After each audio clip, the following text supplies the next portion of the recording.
Okay, ladies and gentlemen, amongst the big announcements that have been made is an internship program by the government of India. Essentially, 1 crore young people will be skilled by India's top 500 companies in 5 years. I believe Kiran Rijiju is now speaking. Let's quickly listen to him.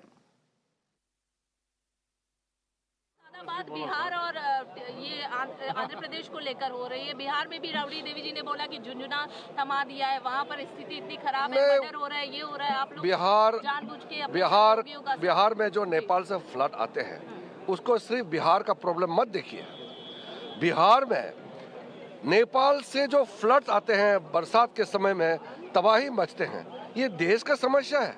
इसको सिर्फ बिहार का समस्या क्यों बोलते हैं विपक्ष के लोग? ये बिहार क्या भारत का हिस्सा नहीं है? बिहार का समस्या, बिहार का फ्लड का समस्या सालों से चलते आ रहे हैं। इसको इतना बड़ा कदम इस बार मोदी जी ने उठाया है तो सबको इसको सराहना करना चाहिए, इसको वेलकम करना चाहिए। अगर विपक्ष हमारे आंध्र प्रदेश को अगर अच्छा पैकेज मिल रहा है तो फिर विपक्ष को इसमें सर दर्द क्यों हो रहा है? इतना अच्छा बजट बार बार देखने को नहीं। जो आधी अधूरी नौकरी है, क्या उसमें आरक्षण होगा? धन्यवाद करता हूँ। There was no mention of Manrega. There was no mention or insufficient mention of any steps taken to improve the income of the ordinary person.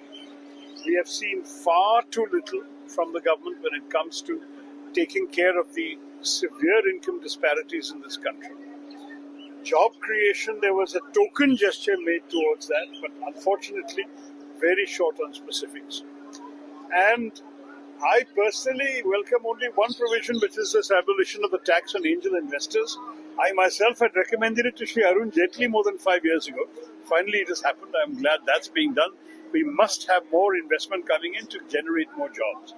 But otherwise, I find very little in terms of any good creative ideas when it comes to generating more jobs in our economy and more opportunities for young people and for those at the bottom of the pyramid to improve their incomes. We will have to study the budget in much more detail, but I would say it's an underwhelming budget.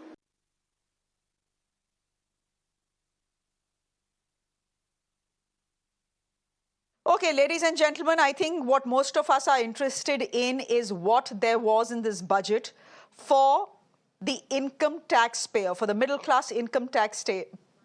As far as the new tax regime is concerned, there is a slight revision in the slabs. We will be putting those graphics on your screens so that you understand that much better. S. Ravi is founder of the Ravi Rajan and Ravi Rajan and Company. He's also a former chairperson of the BSC. He's joining us on the broadcast. Mr. Ravi, you've been with us since morning. Now we have this announcement as far as the new tax regime is concerned, right? 0 to 3%, if that is how much you earn, you pay 0 tax. 3 to 7%, you pay 5%. 7 to 10 lakh rupees, 10% is your tax. 10 to 12 lakh rupees, 15% is your tax. 12 to 15 lakh rupees, 20% is your tax. And above 15 lakh rupees, you're paying 30% in tax. Let's quickly try and put those numbers on our screens as well, because that's how our viewers will get a better sense of what is happening. Mr. Ravi, when you look at these numbers, when you look at the new tax slabs, good enough? How do you assess them? As a start, it's good enough for the first budget of this government. It's good enough, but it's it could have been better. The last slab, that 15%. But since I'm very happy that they have made a beginning in this, and plus the standard deduction, these two things are very important. Plus the third thing, which if you had noticed, we had spoken in the morning in the pre-budget show about the new pension scheme. They are going to modify it. And also the limit of pension, the family pension, which has gone from 15 to 25. So these are the right steps that they have taken, in my view. So this will benefit some of the taxpayers, but the high taxpayers over 15 lakhs, they will not benefit. But it's a good beginning, in my view. So there are many key aspects. So you're saying that it...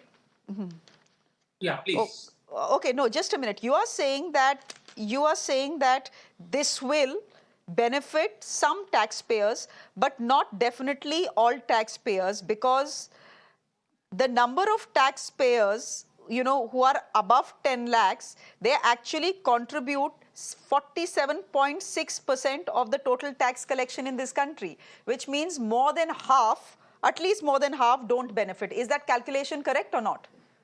No, what you see is between 10 lakhs to 15 lakhs is where the benefit is there.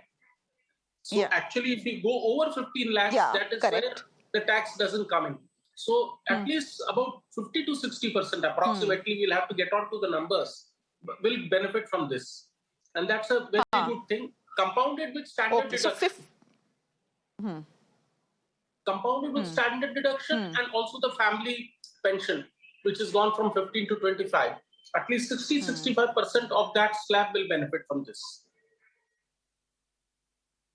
Okay, so standard deductions have gone up from 50% to 75,000. Now, will you help me do the calculation? Because Nirmala Sitharaman has said that with these new slabs under the new tax regime, households will benefit from it, and the calculation she's made is 17,500 rupees extra in the pocket of taxpayers. How's that calculation come to be?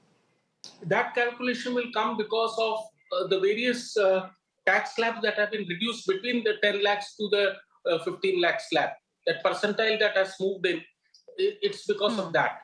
So that is the benefit. Plus, she would have certainly factored in the standard deduction, and I'm sure she would have taken the family pension also. These three things they would have taken together on a cumulative basis. This would have been the impact. And you would have seen that she has focused on the new tax regime, and that has been the focus. And I think I see a progressive increase as we go forward, because this is just a beginning, and this budget was made with 1.5 months of thought process. So I think this is a good beginning in that sense for the personal taxpayers. Plus, also you see a rationalization of the capital gain. The rationalization of the capital gain has also happened across all class of assets. You have to see, of course, the detailed notification, but that's also a lot of ambiguity has been cut across. So that is another aspect that is very important. But from one point, So, the STT, yeah. So STT, which has been... I want to ask you whether these new tax slabs will actually encourage people to migrate to the new tax regime. Yes. Because yes, for anyone above 15 lakhs, I ask you this question, because for anyone above 15 lakh rupees, this is not making any difference, right? So why should it won't make a difference. people who are benefiting under the old tax regime actually shift? Yeah. Should they shift to the new tax regime? They will shift only because, first of all, standard deduction has increased, which is there in the old tax regime also. And also, let me tell you, it's a myth. Actually, it depends on everybody's individual profile. So suppose somebody is more wanting to take ATC, other benefits. So, it is dependent on the profile of the person. But as you have already observed, about 58% have already migrated to the new tax regime. And everybody knows that there will be a sunset clause for the old tax regime. And it is better for everybody to move, because slowly the benefits will come in as we go forward. That is fine. Okay. So could you help our viewers understand? Could you help my viewers understand, just do a quick simple math and help my viewers understand that if they are earning 15 lakh rupees and above, is it better for them if they say have a home loan? Is it better for them to stick to the old tax regime or migrate to the new tax regime? And what is the difference between the two? So old tax in terms of the money that will be in their hands.